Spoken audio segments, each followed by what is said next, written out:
Tata mathematics के online platform में सभी लर्नर्स का स्वागत है। यहाँ पे आप प्रिपरेशन करते हैं जेईई मेंस एडवांस की, टीईटी, पीईटी की, एनडीए की, आईआईटी जेम के एग्जाम्स की। फैकल्टी मेंबर जो आपको टीच करते हैं वो नेट गेट क्वालिफाइड है, रैंक 1 उन्होंने अचीव किया है। आपको शॉर्टकट टेक्निक लेक्चर्स कोर्स करना है या टेट सीरीज करनी है, कंबाइन करनी है तो इस नंबर पर कॉन्टेक्ट या व्हाट्सएप कर सकते हैं। आज हम टॉपिक डिस्कस करेंगे आपका 3D ज्योमेट्री का स्पेयर। अब आप देखिए स्पेयर की डेफिनेशन। जैसे हम सर्किल की डेफिनेशन बनाते हैं तो सर्किल में क्या होता है कि आपका एक फिक्स पॉइंट होता है और एक फिक्स डिस्टेंस होती है और उसी प्लेन में आपको रहना पड़ता है जहां से वो डिस्टेंसेस आप काउंट कर रहे हैं। तो वहां पे जो डेफिनेशन होती है उसमें एक पॉइंट आता है लिखा हुआ that plane which lies in the that plane. अब यहाँ पे कंडीशन नहीं है, एक फिक्स पॉइंट आपको दे दिया, अब आप स्पेस में मूव कर सकते हैं, कहीं भी मूव कर सकते हैं और इक्वल डिस्टेंस पर आपको रहना है। तो इसका मतलब ये हुआ कि आपके जो डिस्टेंसेस हैं वो क्या बनाएंगे, बॉल के टाइप की एक शेप बना देगा, एक सरफेस बनाएगा बॉल के टाइप की। तो spare is the locus of a point, एक स्पेयर एक पॉइंट का लोकस है, which move such that it's distance from the fix point, इसकी डिस्टेंस एक फिक्स पॉइंट से रिमेन्स कांस्टेंट। वहां पे आता है इन दैट प्लेन, उसी प्लेन में रहनी चाहिए तो सर्किल बनता है। और अगर ये कंडीशन नहीं डालता है दैट प्लेन की तो आपके पास क्या बनेगा, स्पेयर बनेगा। अब फिक्स पॉइंट आपका क्या कहलाता है, सेंटर कहलाता है और कांस्टेंट डिस्टेंस जो आपने बनाई है वो आपकी रेडियस कहलाती है। तो यहाँ पे सर्किल जो हम बनाते हैं उसके लिए शेप इस तरीके से बनाते हैं, ये सर्किल बना और जब इसको स्पेयर में कन्वर्ट करना है तो आपको इस तरीके से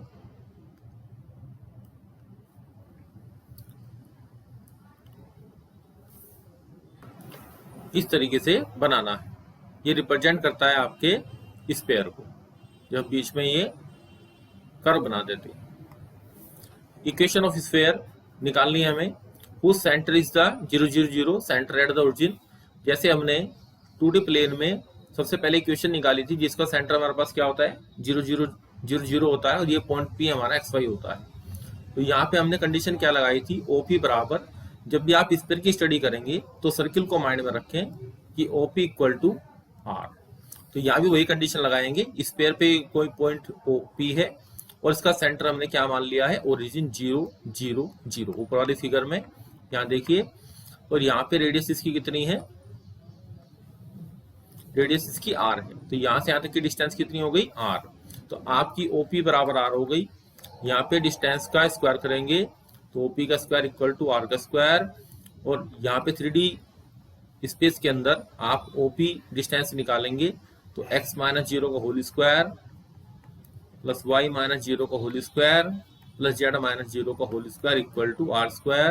तो आप यहाँ पे देखेंगे कि जो इक्वेशन मेरी बनी है वो एक्सटेंशन हो रहा है, जिस तरीके से हमने 2D के फॉर्मूले को 3D में एक्सपेंड किया था। जैसे डिस्टेंस फॉर्मूले को एक्सटेंशन दिया था हमने under root x2 minus x1 का square plus under root y2 minus y1 का स्क्वायर। तो वहां पे एक चीज एक्सटेंड हो गई थी अंडर रूट के अंदर plus z2 minus z1 whole square. तो यहाँ तक ये आपका 2D में बनती है इक्वेशन। ये जो हमने ऊपर फिगर बनाई है x square plus Y square equal to z r square. तो यहाँ पे इक्वेशन आपकी बनेगी x square plus Y square plus Z square. तो यहाँ पे जेड काउंट हो गया क्योंकि 3D स्पेस में काम कर रहे हैं, इक्वल टू आर स्क्वायर। तो जहां जहां सिमिलरिटी है वहां वहां हमें इसको देखना है, जिससे हमें मेमोराइज रहे कि सर्किल में हमने क्या चीज यूज करी थी और स्पेयर में हमने क्या चीज यूज करी है। अब इक्वेशन ऑफ द स्पेयर निकालनी है, whose centre is the x1 y1 z1। तो बस यहाँ पे कंडीशन ये आएगी x माइनस x1 का होल स्क्वायर, वहां पे 0 हो गया था, यहाँ पे x1 रहेगा, कंडीशन वही रहेगी, y माइनस y1 का whole square plus z minus z1 का whole square equal to r square. ये आपके पास इक्वेशन ऑफ स्पेयर हो गई जब इसका सेंटर x1 y1 z1 है और रेडियस हमारे पास कितनी है, r है।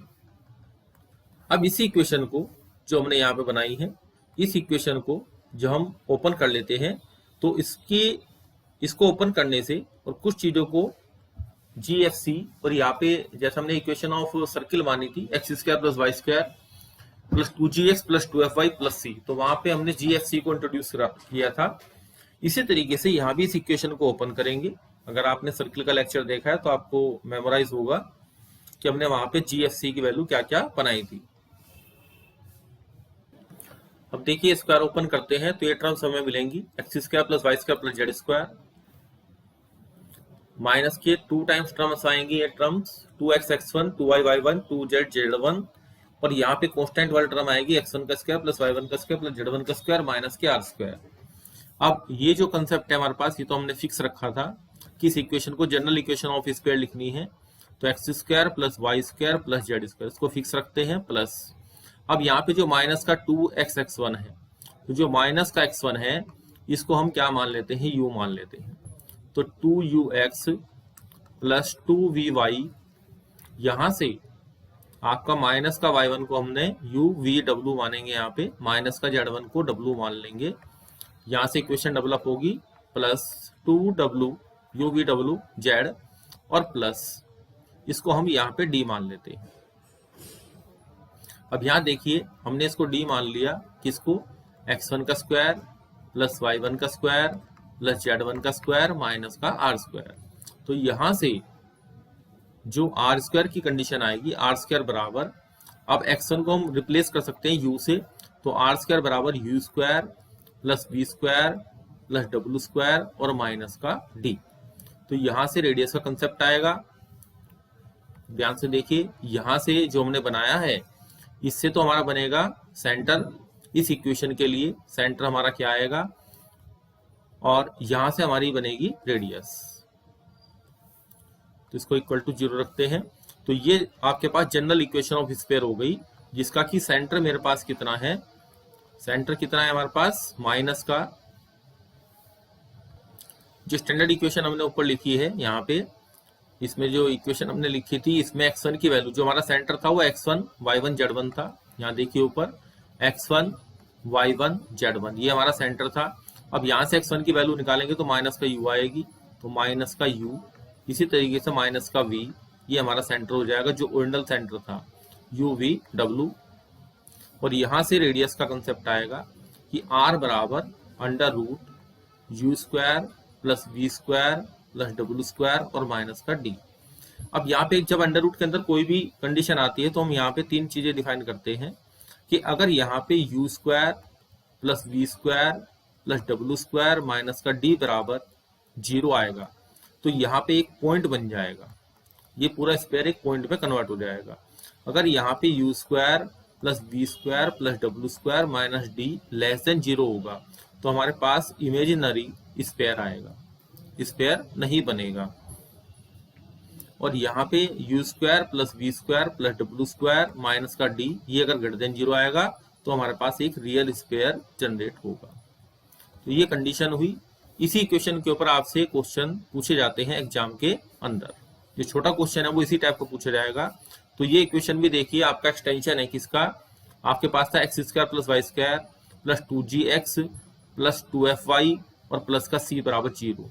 अब यहाँ पे एक टर्म जेड की बढ़ गई है और एक टर्म जेड की यहाँ बढ़ गई है, तो वहां पे gfc थे, यहाँ पे हमने u v w और c की जगह d कर दिया है, बाकी सब चीजें सेम है। वहां पे माइनस g माइनस f होता था और यहाँ पे under root G square plus F square minus C होता था। तो बिल्कुल सिमिलर रिजल्ट हैं जो कि आपने सर्किल के अंदर पढ़े, इसलिए इस पेयर को लर्न करना बीएससी लेवल के हिसाब से इजी कंसेप्ट है। तो इन चीजों का आप स्टैंडर्ड फॉर्मेट में अपनी कॉपी में नोट डाउन करें। नेक्स्ट वन देखिए, हमें diametric form of the equation of sphere निकालनी है। ये हमें स्फीयर दिया गया है, इस स्फीयर के अंदर ये सेंटर है इसका, यहाँ पे आपका डायमीटर की कोऑर्डिनेट दिए गए हैं x1 y1 z1 और x2 y2 z2 और यहाँ पे p पॉइंट जनरल पॉइंट है। तो देखिए जो कंसेप्ट स्लोप का होता है 2D ज्योमेट्री के अंदर, वो यहाँ पे कौन सा रोल प्ले करता है, वो होता है आपका डायरेक्शन कोसाइंस या डायरेक्शन रेशियोज का। तो यहाँ पे जो कंडीशन हम अप्लाइड करेंगे वो डायरेक्शन रेशियोज के टर्म्स में चलेगी। तो जो लाइन मेरे पास AP है, AP लाइन के डायरेक्शन रेशियोज हमारे पास हो जाएंगे x माइनस x1, ये चीज आपको पहले पढ़ाई गई है 3D ज्योमेट्री में, y minus y1 z minus z1। इसी तरीके से PB लाइन के डायरेक्शन रेशियोज जो हमारे पास आएंगे x minus x2, y minus y2, z minus z2।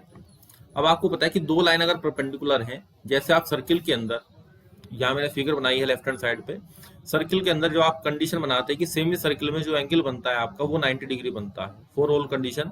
ये हमारा डायमीटर है और ये एंगल सारे 90 डिग्री के बनते हैं। इसी तरीके से स्फीयर के अंदर भी जब आप यहाँ पे, ये हमारा डायमीटर है, इस फिगर में देखिए जो हमने स्फीयर की बनाई है, ये डायमीटर है और ये हमने एक ट्रायंगल की फॉर्मेशन में पी पॉइंट से ट्रायंगल बनाया, तो ये जो ऊपर एंगल बनेगा ये आपका 90 डिग्री बनेगा। और जब दो लाइन परपेंडिकुलर होती हैं तो उसमें क्या कंडीशन होती है, दोनों के डायरेक्शन रेशोस या कोसाइंस के प्रोडक्ट का सम 0 होता है। L1 L2 plus M1 M2 plus N1 N2 बराबर 0। अगर आपने A1 B1 C1 A2 B2 C2 मान रखे हैं तो A1 A2 plus B1 B2 plus C1 C2। तो ये हमारे पास हो गया A1। अब यहाँ पे ध्यान दीजिए लेफ्ट में, ये हो गया हमारे पास A1 B1। तो कंडीशन बनेगी x माइनस x1। और एक बहुत ही इंपॉर्टेंट चीज है जो आप सीखेंगे वो है कि similarity in the equation of circle in the diametric form y minus y1। और यहाँ पे जो इक्वेशन बनेगी दोनों में एक सिमिलरिटी आपको दिखाई देगी। इसलिए मैंने पहले भी कहा था कि इक्वेशन ऑफ जो आपका स्पेयर है, स्पेयर को सीखना आसान है क्योंकि ये एक्सटेंशन हो जाता है। तो वहां पे आपने इक्वेशन ऑफ सर्किल निकाली थी, इसके डायमीटर के coordinate x1 y1 x2 y2 होते हैं, वो भी सारा आपका यहाँ समराइज हो गया। तो उसमें क्या कंडीशन आती थी आपके पास, x minus x1 x minus x2 plus y minus y1 y minus y2, क्योंकि वहां पे कौन सा कंसेप्ट लगता था, आपका स्लोप m1 m2 का प्रोडक्ट -1 आता है। तो वहां पे कंसेप्ट थोड़ा सा यहाँ पे चेंज हुआ, लेकिन इक्वेशन उसी तरह की डेवलप हुई। z माइनस z1 थर्ड वाली जो कंसेप्ट है वो इसमें जनरेट हो गया और इक्वेशन हमारे डेवलप हो गई। तो ये आपकी इक्वेशंस हैं जो आपके एग्जाम में काम आएंगी सीधे क्वेश्चंस में अप्लाई करने के। डेरिवेशन जितने भी छोटे छोटे हैं वो सब हमने आपको बता दिए हैं, जिससे आपको कंसेप्ट अगर कहीं भूल जाते हैं तो इक्वेशन बनाने में प्रॉब्लम क्रिएट ना हो। अब आपके एग्जाम में एक इक्वेशन आती है ax square plus ay square plus az square plus 2ux plus 2vy plus 2wz plus d equal to 0। वो कहता है कि रिप्रेजेंट करता है कि स्पेयर को, तो इसका आपको सेंटर बताना है एक तो, और एक इसकी रेडियस बतानी है। तो यहाँ पे आप क्या करेंगे, सबसे पहले जो कंडीशन होती है, एक चीज ध्यान देंगे आप, ऊपर जो हमने इक्वेशन बनाई है इसमें इक्वेशन ऑफ स्पेयर के अंदर एक तो कोफिशिएंट ऑफ, जो हमारे कोफिशिएंट होते हैं एक्स स्क्वायर के, वाई स्क्वायर के, जेड स्क्वायर के, वो कोफिशिएंट बराबर होते हैं, सबसे पहली बात। दूसरी बात, इसमें एक्स वाई की, वाई जेड की और जेड एक्स की कोई भी टर्म इसमें प्रेजेंट नहीं होती। ये दो चीजें आपको याद करनी है। और ये 2 डिग्री की इक्वेशन होती है, 2 डिग्री इक्वेशन, ये तीन चीजें आपको याद होनी चाहिए। अब यहाँ पे एक्स स्क्वायर वाई स्क्वायर के जेड स्क्वायर के कोफिशिएंट बराबर तो है लेकिन 1 नहीं है, तो हमें क्या करना पड़ेगा, ए से डिवाइड करना पड़ेगा। तो इक्वेशन बनेगी मेरे पास x square plus Y square plus Z square plus 2u upon a x plus 2v upon a y plus 2w upon a z और plus d upon a equal to 0। अब ये आपकी जो हमने जनरल इक्वेशन ऑफ सर्किल लिखा था उसमें convert हो गई। अब यहाँ पे आपका सेंटर हमने क्या बताया था, जैसे हमने सर्किल में आपको सिखाया था कि x का जो गुणांक है, जो कोफिशिएंट है, उसके आधे का निगेटिव। तो यहाँ पे आपकी जो इक्वेशन आएगी,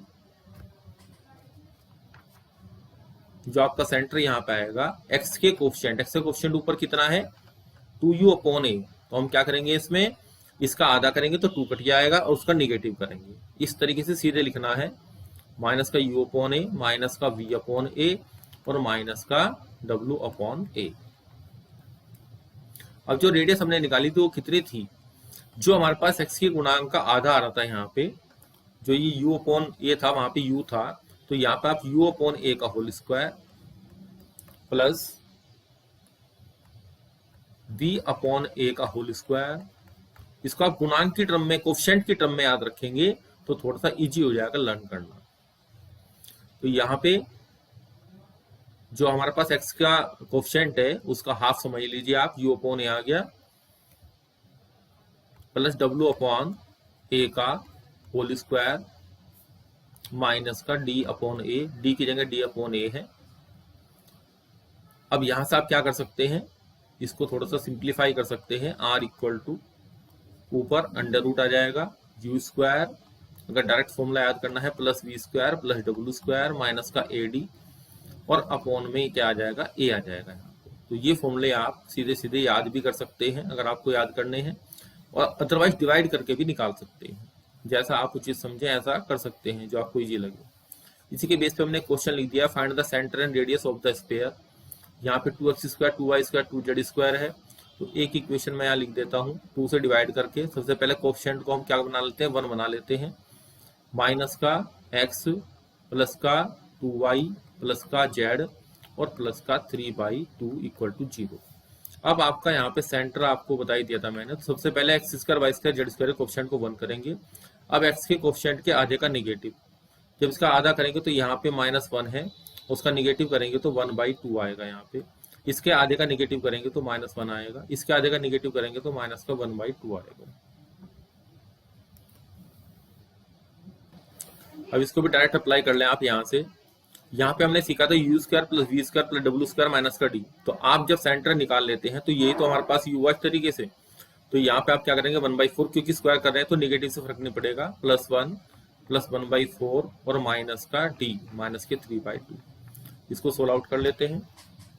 सोल्व आउट करने पे यहाँ पे बना 1/4 + 1/4, ये आपका 1/2 हो गया, 3/2 0 हो गया। तो इसकी रेडियस कितनी आ रही है, 0 आ रही है। तो ये 0 रेडियस का सर्किल है, पॉइंट सर्किल बोलते हैं इसको। यहाँ पे स्फीयर था, ये भी एक पॉइंट पे कंसर्न्ड हो गया।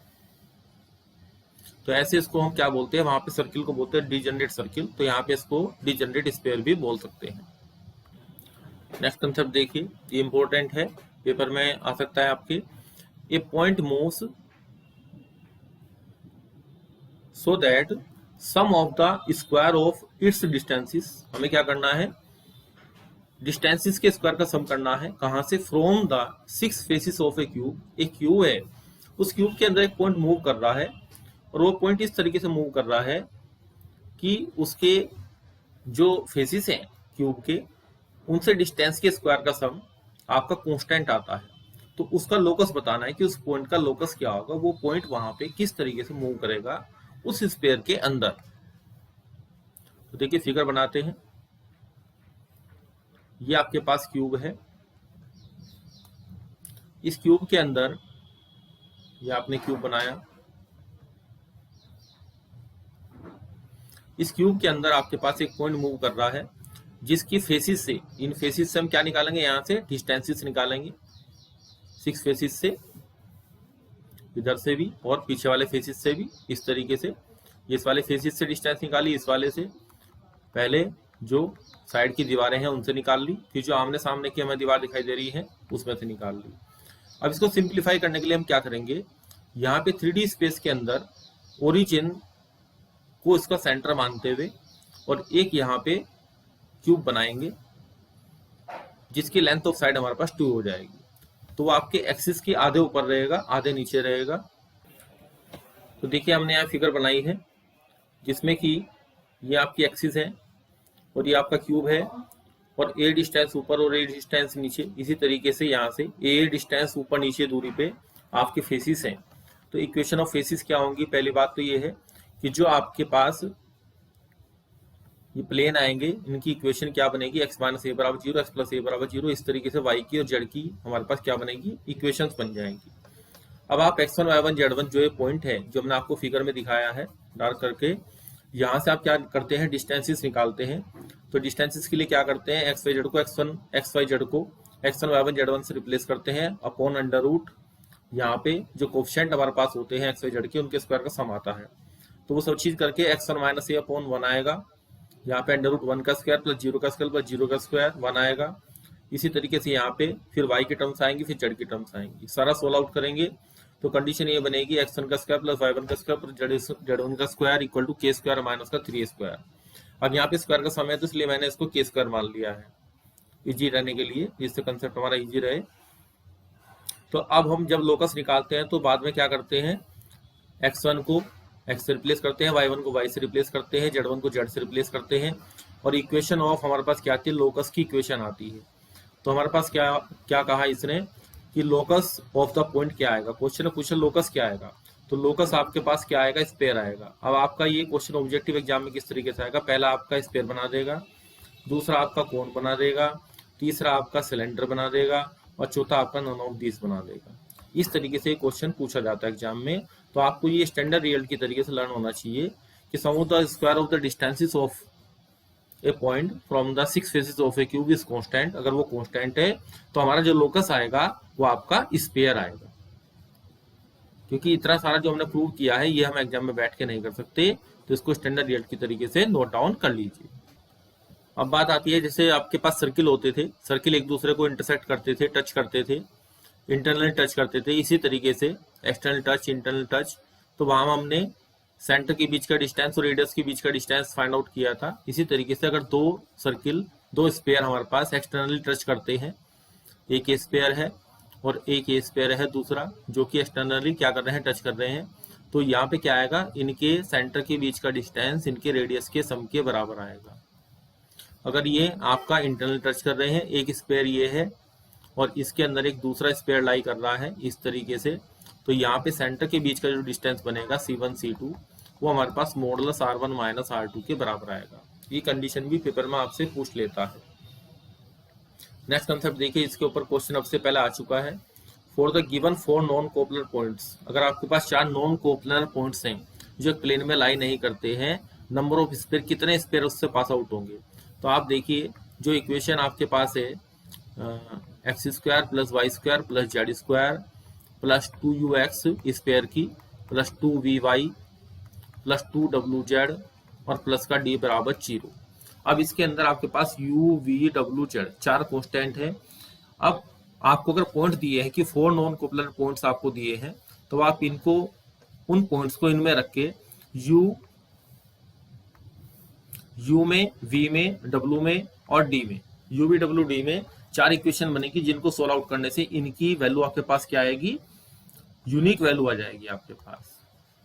तो जब यूनिक वैल्यू आएगी तो एक ही स्पेयर बनेगा, तो यहाँ पे passing through it 1, number of sphere कितना बनेंगे, एक स्पेयर बनेगा। अब यही क्वेश्चन पूछा गया था पिछले 2016 के टीजीटी के एग्जाम में। For given 3 non coplanar points, 3 non coplanar points हैं, उनसे नंबर ऑफ स्पेयर कितने पास आउट होंगे। तो आप देखिए कि जब आपके पास 3 कंडीशन होंगी और हम यहाँ पे 3 इक्वेशन बनाएंगे यहाँ से, तो जो चौथी की वैल्यू हमारे पास आएगी u v w और w में, u v w और w में आपके पास 3 इक्वेशन आएंगी, तो एक चीज अननोन रहेगी। इसका मतलब ये हुआ कि उस अननोन के हिसाब से बाकी सब चीजें एडजस्ट करके वैल्यू को हम निकाल सकते हैं। तो यहाँ पे इनफाइनाइट नंबर ऑफ आपके पास क्या आते हैं, स्पेयर आते हैं। अब सर्किलर कंसेप्ट सुनिए आप। सर्किल के अंदर अगर आपको 3 पॉइंट दिए हैं तो आप एक यूनिक सर्किल बना सकते हैं, क्योंकि वहां से GFC की वैल्यू फाइंड आउट हो जाती है। वो आप यहाँ बना के भी देख सकते हैं। सर्किल चूंकि हमारे पास क्या है, 3D की फिगर है। अब यहाँ पे अगर आप 2 पॉइंट आप मुझे दे दें और आप मेरे से पूछे कि इसमें कितने स्पेयर इनसे पास आउट हो सकते हैं, तो सर्किल, तो इनफाइनाइट नंबर ऑफ सर्किल इससे पास आउट हो जाते हैं इस तरीके से। यहाँ पे इसको डायमीटर कंसिडर करके इसके ऊपर भी आप बना सकते हैं। उसकी कंडीशन मैंने आपको बता दी कि GFC में आपके पास 2 इक्वेशन तो बन जाएंगी, एक चीज इंडिपेंडेंट रहेगी।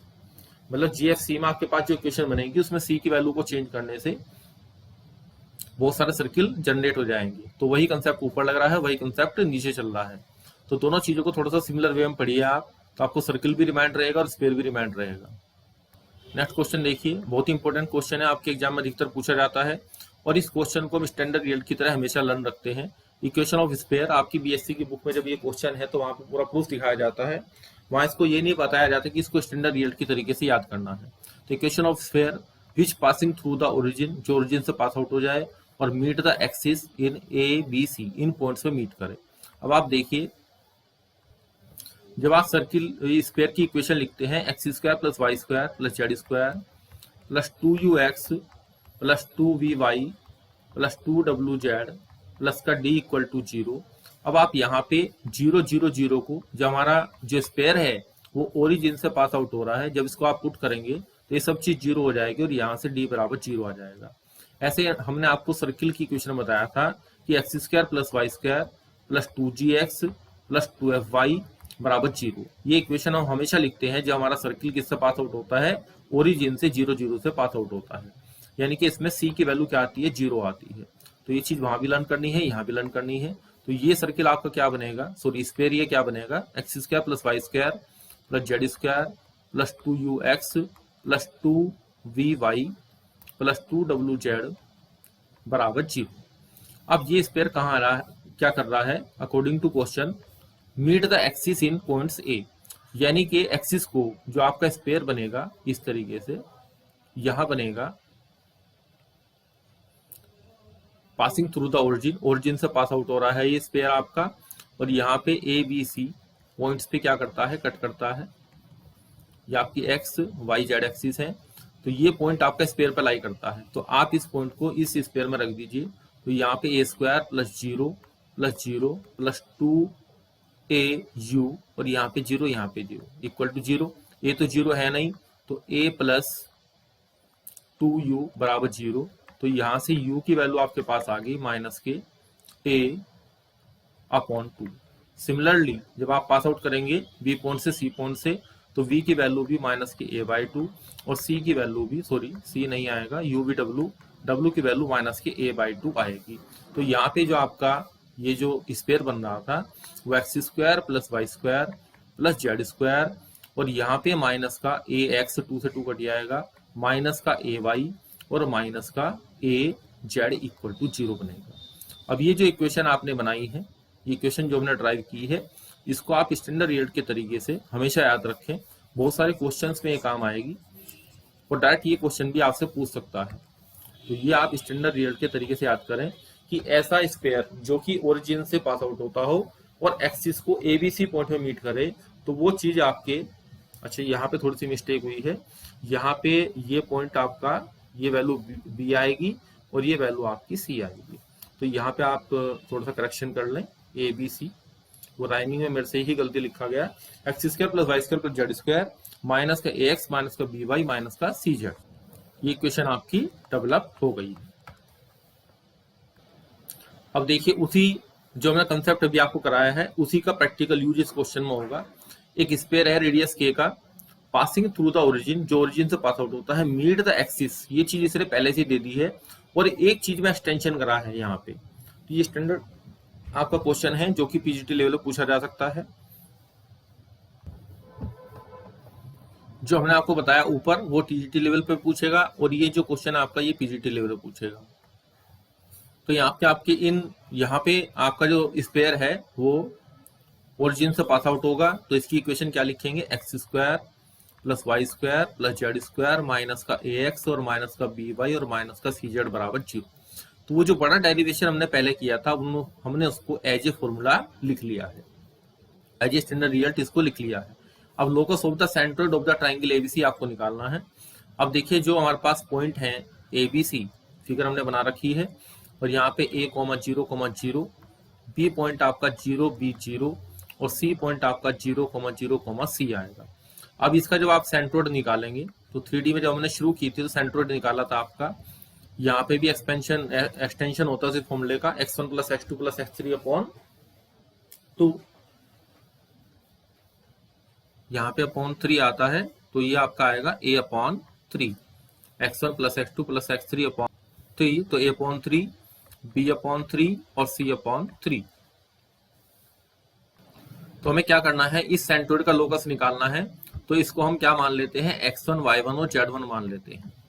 तो यहां से आपकी a की जो वैल्यू है वो 3x1 आएगी, b की वैल्यू 3y1 आएगी और c की वैल्यू 3z1 आएगी।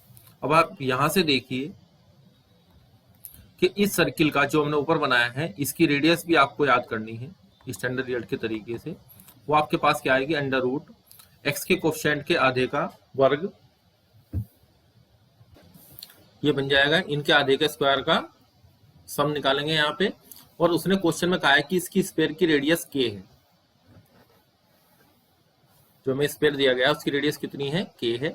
अब यहां से इन एबीसी की वैल्यू यहां पुट कर देंगे आपके इसमें इस रिजल्ट में। तो यहां से आपका क्या कंसेप्ट बनेगा, ए की वैल्यू 9 और यहाँ पे आपका कॉमन आएगा x1 का स्क्वायर प्लस y1 का स्क्वायर प्लस z1 का स्क्वायर, और यहाँ पे ये जो 4 आ रहा है स्क्वायरिंग करेंगे तो ये बराबर कितना बन जाएगा, 4k का स्क्वायर। अब हम जब लोकस निकालते हैं तो x1 y1 z1 को किससे रिप्लेस करते हैं, एक्स वाई जेड से, तो x square plus Y square plus Z square equal to 4/9 के स्क्वायर। तो ये रिजल्ट आपका आ गया।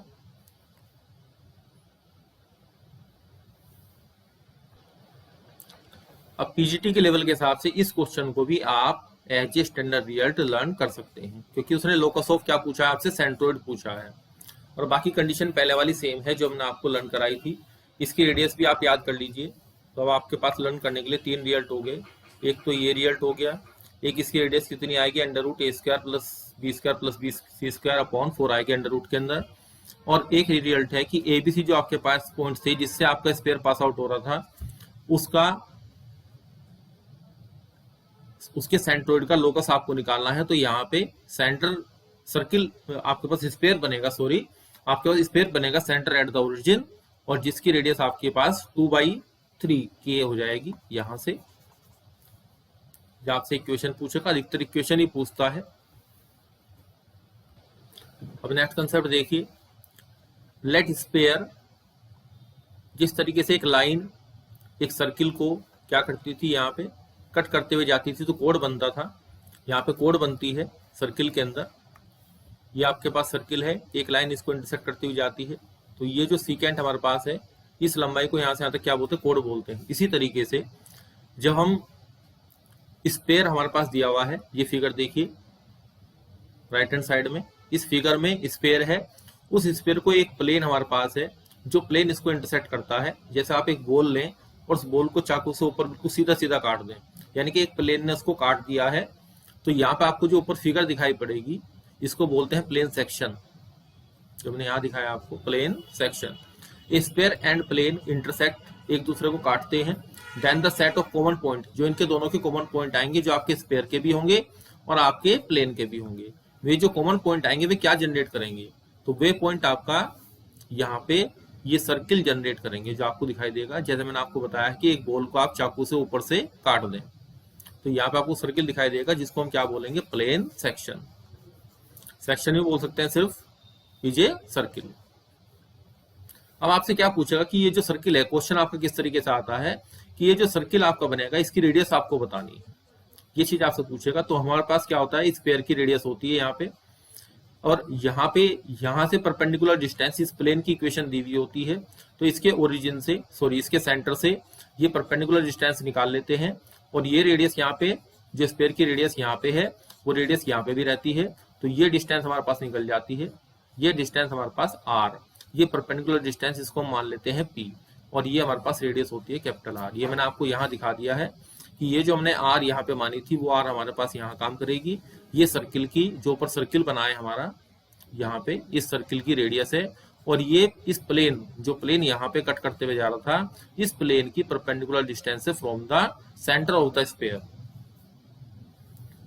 इफ प्लेन पासिंग थ्रू, अब एक इंपॉर्टेंट पॉइंट इसमें लिखा गया है, a plane passing through the centre. अगर प्लेन उसको उसके सेंटर से पास आउट होता है तो क्या बनेगा हमारे पास, देखिए स्पेयर हमारे पास है और ये इसका सेंटर है, और प्लेन इसके यहीं से ही कट हो रहा है। तो आपके पास यहाँ पे क्या दिखाई देगा, ग्रेट सर्किल दिखाई देगा, मतलब ये सबसे बड़ा सर्किल आएगा। आप प्लेन को ऊपर नीचे करेंगे यहाँ पे, तो जो सर्किल बनेंगे वो कम रेडियस के बनेंगे, ऊपर से कट करते जाएंगे छोटे रेडियस के बनेंगे, और जब आप नीचे तक कट करते जाएंगे तो भी छोटे बनेंगे। बीच में एक पोजीशन ऐसी आएगी जहां पे आपका सबसे बड़ा सर्किल आपको दिखाई देगा, जिसकी रेडियस आपके स्पेयर की रेडियस के बराबर होगी, कैपिटल R बराबर स्मॉल r, इस तरीके से। तो इस सर्किल को बोला जाता है ग्रेट सर्किल। तो ये चीज आपसे इंटरव्यू में पूछ सकता है कि ग्रेट सर्किल कैसे बनता है स्पेयर के अंदर। अब क्वेश्चन देखिए इसके ऊपर, practical approach. Centre and radius of the circle of the section. अब देखो यहाँ खाली सेक्शन लिखा है तो प्लेन सेक्शन ही काउंट होगा, of the sphere this by the plane this. अब प्रोसीजर हमने आपको बता दिया है। इसका जो सेंटर है वो कितना है, 0 0 0। इसकी जो रेडियस है वो हमारे पास 5 है, इसको कैपिटल R मान लेता हूं। ये आपका प्लेन है जो कि सेंटर से पास आउट नहीं हो रहा, तो ग्रेट सर्किल की बात नहीं करेंगे यहाँ पे। अब आपको क्या निकालना है, परपेंडिकुलर डिस्टेंस निकालनी है इस स्पेयर के सेंटर से, किसकी, प्लेन की डिस्टेंस निकालनी है। ये डिस्टेंस P मुझे निकालनी है। तो P बराबर 2 × 0 + 0 + 2 × 0 माइनस का 9, ऊपर मॉडल्स लगाते हैं, नीचे XYZ के कोएफिशिएंट के स्क्वायर का सम, तो ये 2 2 या 4 + 1 + 4, तो यहाँ पे आ गया आपके पास 9 अपॉन, और ये 4 4 8 + 9 और ये 3 आएगा, तो ये आपके पास 3 आ गया। अब आपके पास जो रेडियस है कैपिटल आर कितना है 5 है। अब यहाँ पे राइट एंगल ट्राइंगल आपका बन रहा है, इसको अलग से बना देता हूँ। ये हमारे पास कैपिटल आर है, ये स्मॉल आर है, परपेंडिकुलर डिस्टेंस है।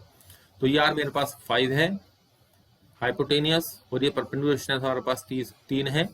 तो 3 आर हमारे पास कितनी आएगी 4 आएगी, क्योंकि 3 4 5 हमारे पास क्या बनाते हैं पाइथागोरस थ्योरम से एक ट्रिपलेट बनाते हैं, पाइथागोरियन ट्रिपलेट बोलते हैं जिसको।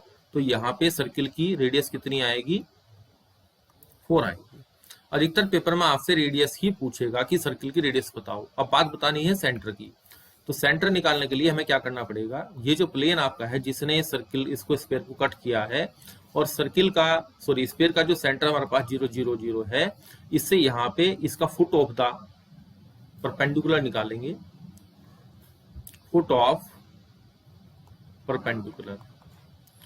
वो किससे निकलता है, उसके लिए फॉर्मूला होता है प्लेन के लिए। तो जब हमने आपको स्टडी कराई थी जिसमें प्लेन पे हम क्या करते हैं किसी पॉइंट से परपेंडिकुलर डालते हैं, जो फुट ऑफ परपेंडिकुलर है उसके कोऑर्डिनेट्स निकालते हैं। तो वहां से फाइंड आउट कर लेंगे इसको। ये पेपर में अधिकतर नहीं पूछा था क्योंकि थोड़ा सा लेंथी प्रोसेस है, तो वो रेडियस पे काम करता है अधिकतर। तो ये सेंटर फाइंड आउट करके देख लें। तो आंसर मैंने आपको लिख के दिखा दिया कि यहाँ पे जो सेंटर आपके पास आएगा वो 2 1 2 आएगा। इसको आप फाइंड आउट कर लीजिए। अब आगे मूव करते हैं। तो ये लेक्चर आपका यहीं पे समाप्त होता है, इसको आगे कंटिन्यू करेंगे नेक्स्ट लेक्चर में। थैंक्स।